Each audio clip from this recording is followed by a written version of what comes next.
सती। और देखिए सती शब्द बहुत बड़ा है। सती साधारण स्त्री के लिए नहीं लगता है। सती शब्द बहुत उच्च कोटि का, पराकाष्ठा पे पहुंचा हुआ शब्द है। वो परम भाव है जो पति का अनुसरण करे, जो पति के चरणों में अनुरक्त रहे, जो पति की बात में अपनी सहमति रखे, जो पति धर्म पथ पर चले तो उनकी संगनी बने, धर्म पथ पर चले, वह धर्म पत्नी है। इसलिए यहाँ पर धर्म पति नहीं कहा गया, धर्म पत्नी कहा गया है। जो धर्म में प्रवृत्त हो और पति को भी धर्म में प्रवृत्त करे, वह धर्म पत्नी है। शुभ कर्म करे और शुभ कर्म कराए, वह धर्म पत्नी है। जो शुभ आचरण करे और शुभ आचरण में लगाए, वह धर्म पत्नी है। तो ऐसी परम सती वृंदा जी, जिन्होंने कभी किसी पुरुष का स्पर्श ना किया हो, तो अब ये दैत्यराज, इसकी कैसे मृत्यु हो? तो कहते हैं भगवान जलंधर का ही रूप बनाकर आ गए। जब भी असुरराज जलंधर कहीं युद्ध में जाते तो देवी वृंदा उनका तिलक किया करती थी, जिसका बल, वह अपने सतीत्व का बल अपने मस्तक पर तिलक लगाने से, जैसे होता ना कवच, उस भांति अपने पति को आबद्ध कर देती। और जब भी जहां वो युद्ध करने जाते वहां विजयी होकर आते। तो अब दैत्य है, दैत्य बुद्धि, सभी उनसे त्रस्त परेशान, कोई भी देवता उनको जीत ना पाए। तो कहते हैं यहां पर भगवान स्वयं जलंधर का रूप धारण करके आए। और अभी तो थोड़ी देर पहले वृंदा जी ने तिलक किया था जलंधर जी का, चले गए, लेकिन उसके बाद फिर आए। तो हुआ क्या? देवी वृंदा ने पूछा, पतिदेव आप तो जा चुके थे, अभी फिर? कहते हमारे युद्ध का मन नहीं हुआ, हम नहीं जा रहे।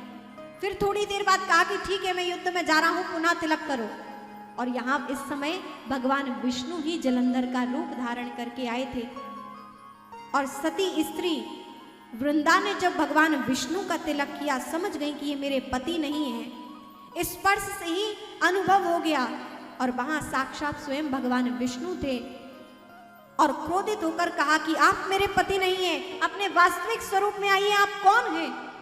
और भगवान विष्णु संकुचित होकर एक सती के समक्ष हाथ जोड़कर भगवान विष्णु खड़े हैं कि देवी, मैं आपका पति जलंधर नहीं अपितु स्वयं विष्णु हूं। जैसे ही देखा देवी वृंदा ने उन्हें प्रणाम किया कि भगवान आप हैं, लेकिन आपने मेरे सतीत्व को भंग किया है। मैंने कभी अपने पति के अलावा आपका भी विचार नहीं किया है। आपको इष्ट के रूप में मैंने माना है, प्रणाम किया है, लेकिन मेरे पति का स्थान और आप तो भी नहीं ले सकते। और कहते हैं कि उसी क्षण देवी वृंदा ने भगवान विष्णु को श्राप दिया। कहा मैं अपने पति के चरणों की सौगंध खाकर अपने सतीत्व के बल से आपको श्राप देती हूं कि जिस प्रकार आपने छल से मेरा स्पर्श किया है, आपने वहां पर क्या हुआ, दैत्यराज जलंधर युद्ध कर रहे थे और देवताओं ने उन्हें पराजित किया, जलंधर मारे गए युद्ध में। भगवान विष्णु ने सारी घटना बताई और कहा देवी वृंदा ने कि जिस प्रकार आपने छल से मेरा सतीत्व भंग किया है, मेरे पति की मृत्यु हुई है, मैं आपको श्राप देती हूं कि आप भी मनुष्य रूप में आए और आपकी पत्नी को भी मेरे ही पति छले, तब आपको पता चलेगा कि क्या कष्ट होता है। और कहते हैं दैत्यराज जलंधर, इस प्रकार उनकी मृत्यु हुई। लेकिन देवी वृंदा के कारण, श्राप के कारण ही भगवान स्वयं विष्णु जब राम रूप में आए, तो आप कथा श्रवण करते हैं देवी सीता जी का हरण हुआ है, छल से हरण हुआ। और भगवान विष्णु उनके वियोग में, अर्थात विष्णु जी ही राम रूप में देवी सीता के वियोग में बन बन भटक रहे हैं।